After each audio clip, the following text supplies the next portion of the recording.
Assalamualaikum warahmatullahi wabarakatuh. Selamat pagi, siang, sore.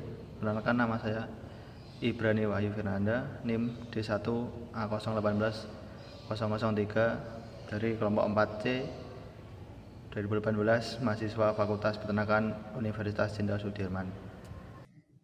Saya Vina Anya Lestari dengan NIM D1A018-053. Halo, Assalamualaikum warahmatullahi wabarakatuh.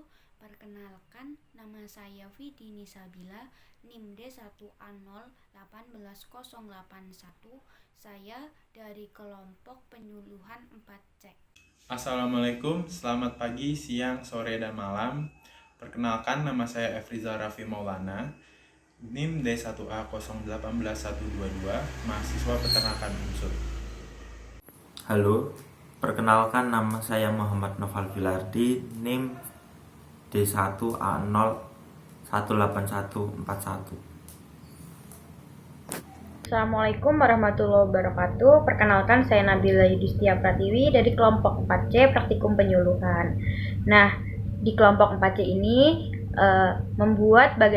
bagaimana cara membuat yogurt. Assalamualaikum warahmatullahi wabarakatuh. Perkenalkan, nama saya Mauladi Nugroho, NIM D1A018-184, mahasiswa Fakultas Peternakan Universitas Jenderal Sudirman. Hai guys, ketemu lagi bersama saya. Di sini saya akan menjelaskan penyuluhan produk yang berupa yogurt. Kenapa kelompok kami memilih produk yogurt? Alasan yang pertama, susu murni masih jarang diminati oleh sebagian besar masyarakat. Hal tersebut dikarenakan aroma maupun susu murni memiliki rasa yang amis sehingga masyarakat masih enggan untuk mengkonsumsinya. Alasan yang kedua, susu murni memiliki kandungan yang lengkap sehingga memudahkan bakteri untuk tumbuh di dalamnya. Sehingga produk yogurt dimungkinkan dapat meminimalisir kandungan bakteri yang tumbuh di dalam susu dan juga dapat untuk meningkatkan kesukaan masyarakat Indonesia. Jadi, kelompok kami membuat produk yogurt. Yogurt sendiri merupakan hasil olahan susu fermentasi di mana menggunakan bantuan bal ataupun bakteri asam laktat. Bakteri yang biasa digunakan pada yogurt yaitu berupa Streptococcus thermophilus dan Lactobacillus bulgaricus. Produk yogurt itu sendiri memiliki kandungan yang asam dan juga memiliki bau yang sedikit asam. Hal tersebut dikarenakan kandungan bakteri yang terdapat di dalamnya. Produk yogurt sekarang sudah banyak menyebar di kalangan masyarakat, baik itu dijual melalui minimarket maupun dijual pada warung-warung maupun supermarket. Akan tetapi di sini kelompok kami akan membuat variasi produk yogurt yang memiliki rasa ataupun flavor taro. Hal tersebut karena menurut kelompok kami yogurt dengan flavor taro masih jarang ataupun belum ada di pasaran, sehingga kami akan membuat variasi tersebut sehingga dapat menyebar di seluruh masyarakat maupun di kalangan peternak. Ya, kembali lagi dengan saya Efriza Raffi Maulana. Di sini saya akan menjelaskan kandungan dari yogurt. Dalam satu cangkir yogurt dengan berat sekitar 235 gram, itu tergandung sebanyak 150 kalori. Nah, kalau kandungan gizinya, nutrisinya bapak-bapak ibu-ibu, itu terdapat sekitar 8 gram protein, habis itu ada 8 gram lemak, kemudian ada 11 gram karbohidrat, kemudian ada 11 gram gula, dan 113 mg sodium. Data tersebut saya dapat dari situs resmi Allodoc yang sudah diverifikasi oleh Kementerian Kesehatan Indonesia. Vitamin tersebut yaitu seperti vitamin B12, vitamin B2, vitamin D, dan beberapa mineral seperti fosfor, kalium, dan magnesium. Ya, di sini saya akan menjelaskan apa sih manfaat dari yogurt. Yogurt memiliki peran penting bagi kesehatan tubuh, terutama bagi penderita laktosa intoleran yang merupakan gejala metabolis yang banyak dialami oleh penduduk, terutama untuk anak-anak. Apa sih laktosa intoleran itu? Laktosa intoleran adalah suatu kondisi di mana usus tidak dapat menyerap atau mencerna laktosa secara sempurna. Hal ini terjadi karena terbatasnya enzim laktase pada saluran pencernaan yang berfungsi mencegah laktosa. Adanya virus atau gangguan saluran pencernaan pada lapisan usus, terutama pada sel-sel penghasil enzim laktase, akan menyebabkan produksi enzim menjadi sangat terbatas. Tanda-tanda seseorang yang mengalami laktosa intoleran adalah setelah minum susu, yaitu diare, mual, muntah, dan gejala sakit perut lainnya. Bakteri asam laktat dalam yogurt dapat menguraikan laktosa susu menjadi monosakarida, yaitu glukosa dan galaktosa, sehingga susu mudah dicerna dan diserap oleh tubuh. Yogurt menjadi salah satu produk yang dapat digunakan dengan manfaat untuk menyeimbangkan pencernaan, karena bakteri dalam yogurt akan menjaga dan menyeimbangkan fungsi pencernaan. Selain itu, yogurt juga memiliki antioksidan yang dapat menghindarkan pembusukan dini di dalam usus halus. Saya akan menyebutkan alat dan bahan yang akan digunakan untuk proses pembuatan yogurt rasa taro. Yang pertama, saya akan menjelaskan alatnya terlebih dahulu. Yang pertama itu ada pengaduk. Yang kedua ada sendok makan. Yang ketiga ada kain penutup. Keempat ada toples. Dan yang kelima ada panci. Kemudian saya akan menyebutkan bahan-bahan yang akan digunakan untuk pembuatan yogurt. Yang pertama itu ada susu UHT yang full cream. Kemudian ada yogurt starter. Dan yang ketiga, untuk bahan tambahannya itu menggunakan taro powder. Nah, di sini saya akan menjelaskan bahan-bahan tersebut. Yang pertama itu susu UHT yang full cream. Mengapa kelompok kami menggunakan susu UHT yang full cream? Karena di dalam susu UHT full cream ini proteinnya belum semua terdenaturasi, sehingga kita harus menggunakan susu UHT yang full cream. Kemudian bahan yang kedua itu yogurt starter. Yogurt starter itu memiliki dua jenis, yaitu yogurt starter yang kering dan yogurt starter yang basah. Untuk keduanya masih sama fungsi dan kegunaannya.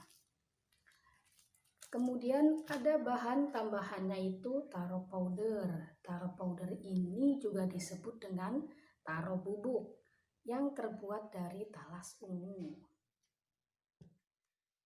Baik, di sini saya akan menjelaskan tentang cara kerja pembuatan yogurt. Langsung saja. Pertama-tama, siapkan panci, lalu kemudian masukkan susu dan dipanaskan sampai terdapat buih-buih udara hingga mendidih.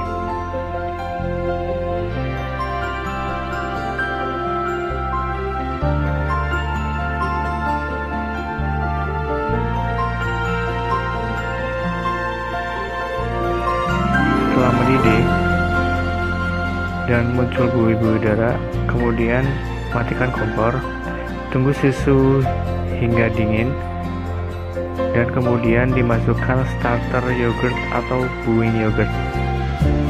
Kemudian aduk kembali hingga homogen. Siapkan wadah yang sudah disterilisasi dan tuangkan susu yang sudah homogen dengan biang yogurt itu ke dalam wadah.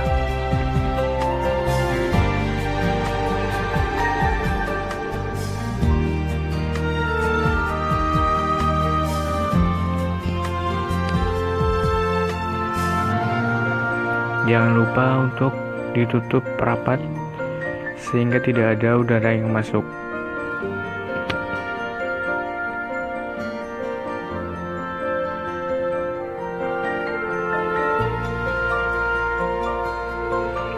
Kemudian dibungkus dengan lap atau kain sampai benar-benar tertutup rata sehingga fermentasi bisa berjalan dengan sempurna. Terima kasih. Nah, mengenai pemasarannya, supaya dapat dilaksanakan oleh masyarakat, pemasarannya itu memiliki peluang usaha yogurt yang supaya bisa dilirik oleh banyak orang, karena terbukti semakin banyaknya orang-orang yang memiliki agen bisnis, apalagi yogurt itu merupakan suatu produk olahan peternakan. Nah, prospek yogurt ini cukup menjanjikan karena bisnis atau makanan dan minuman adalah bisnis yang berkelanjutan. Artinya, bisnis ini selama terdapat manusia yang masih hidup pasti membutuhkan makanan dan minuman. Selain itu, kesadaran akan pentingnya mengkonsumsi makanan dan minuman yang sehat kini mulai tumbuh di kalangan masyarakat, apalagi yogurt.